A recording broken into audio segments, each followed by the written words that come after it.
నమస్కారం, welcome to JTV news. Tirumala మధ్యలో ఉన్న పిన్నీరు వాగు కండలేరు డ్యామ్ నీళ్లు ఆపివేశారు.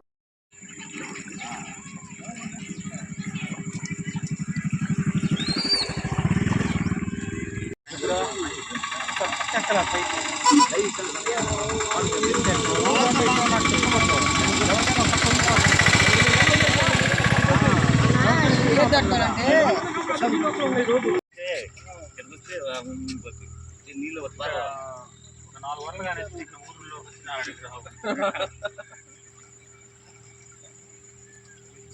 ఎత్తులేపేసి లేకుంటే అంత ఇబ్బంది ఉండదు నీళ్ళ